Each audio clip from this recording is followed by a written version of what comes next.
Welcome to my channel. இன்றைக்கி எல்லாருக்கும் ரொம்ப பிடிச்ச கேக் ரெசிபி தான் பார்க்க போகிறோம். அதுவும் எல்லாருக்கும் ரொம்ப பிடிக்காத கோதுமை ரவையை வச்சு எப்படி செய்யலாங்கிறத பார்க்கலாம். கப் அளவுக்கு கோதுமை ரவையை ஒரு மிக்சி ஜாரில் சேர்த்திக்கலாம். கூடவே 3/4 கப் அளவுக்கு நாட்டு சர்க்கரை சேர்த்திக்கலாம். நீங்கள் நாட்டு சர்க்கரைக்கு பதிலாக நீங்கள் ஒயிட் சுகரு, வெல்லம் எது வேணாலும் சேர்த்திக்கலாம். இப்போ இது ரெண்டையும் நல்லா நைஸாக அரைச்சி எடுத்துகிட்டு வந்துக்கலாம். இந்த அளவுக்கு பவுடராக அரைச்சி எடுத்துகிட்டு வந்துக்கலாம். இதை ஒரு மிக்சிங் பவுலில் சேர்த்திக்கலாம். இது கூடவே 1/4 ஸ்பூன் அளவுக்கு பேக்கிங் பவுட்ரு சேர்த்திக்கலாம். ஒரு பிஞ்ச் அளவுக்கு பேக்கிங் சோடா சேர்த்திக்கலாம். இது நல்லா மிக்ஸ் பண்ணிக்கலாம். ஒரு விஸ்க் வச்சு நல்லா மிக்ஸ் பண்ணிக்கலாம். இது கூடவே ஒரு 3 ஸ்பூன் அளவுக்கு தயிர் சேர்த்திக்கலாம். தயிருக்கு பதிலாக 2 முட்டை கூட இதில் சேர்த்திக்கலாம். இது கூடவே 1/2 ஸ்பூன் அளவுக்கு நெய் சேர்த்திக்கலாம். நெய் வேணான்னு விரும்புகிறவங்க 1/2 ஸ்பூன் அளவுக்கு பட்டர் சேர்த்திக்கலாம். இது கூட ஒரு 1/2 கப் அளவுக்கு பால் எடுத்து வச்சுருக்கேன். அதில் ஒரு 1/4 கப் அளவுக்கு பால் இதில் சேர்த்திக்கலாம். கூடவே ஒரு மூடி அளவுக்கு வெண்ணிலா எசன்ஸ் சேர்த்திக்கலாம். சேர்த்திட்டு இது நல்லா விஸ்க் வச்சு நல்லா மிக்ஸ் பண்ணிக்கலாம். கட்டிகள் எதுவும் இல்லாமல் நல்லா மிக்ஸ் பண்ணிக்கலாம். ஒரு பிஞ்ச் அளவுக்கு உப்பு சேர்த்து நல்லா மிக்ஸ் பண்ணிக்கலாம். இந்தளவு பேட்டர் நல்லா திக்காக இருக்கும். இதை மூடி போட்டு ஒரு 5 நிமிஷம் அப்படியே விட்டுறலாம்.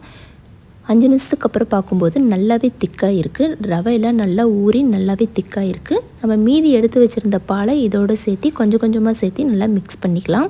தேவைப்பட்டால் நீங்கள் இன்னும் கொஞ்சம் கூட பால் சேர்த்து நல்லா மிக்ஸ் பண்ணிக்கணும். மொத்தமாக 1/2 கப் அளவுக்கு பால் தேவைப்பட்டுச்சு. இப்போ இதை நல்லா மிக்ஸ் பண்ணி விட்டுக்கலாம்.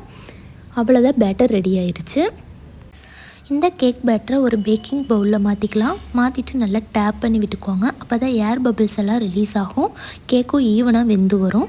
கார்னிஷ்க்கு விருப்பப்பட்ட நட்ஸ் எல்லாம் சேர்த்திக்கலாம். நான் இன்றைக்கி ஓவனில் பேக் பண்ண போகிறேன். 10 நிமிஷம் ப்ரீ ஹீட் பண்ண ஓவனில் 20 மினிட்ஸ் பேக் பண்ண போகிறேன். ஓவன் இல்லாமல் கேஸ் ஸ்டவ்வில் செய்யும்போது 30 to 45 மினிட்ஸ் ஆகும்.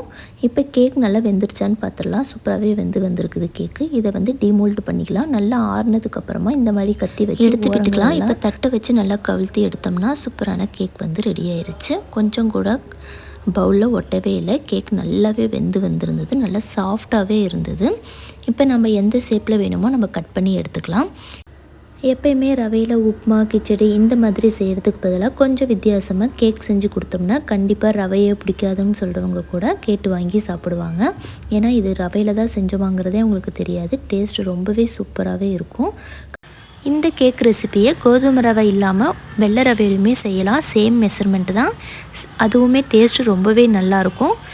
கேக் பாருங்கள், ரொம்பவே சாஃப்டாக ரொம்பவே சூப்பராக நல்லா இருந்தது. நல்லாவே கிறிஸ்பியாகவே இருந்தது. அந்த ரவைக்கு அதுக்கும் ரொம்ப கிறிஸ்பியாக இருந்தது. எங்கள் வீட்டு குட்டீஸ் ரொம்பவே விரும்பி சாப்பிட்டாங்க. இருக்கக்கூடிய சிம்பிளான பொருளை வச்சு ஈஸியாக இந்த கேக் செஞ்சிடலாம்.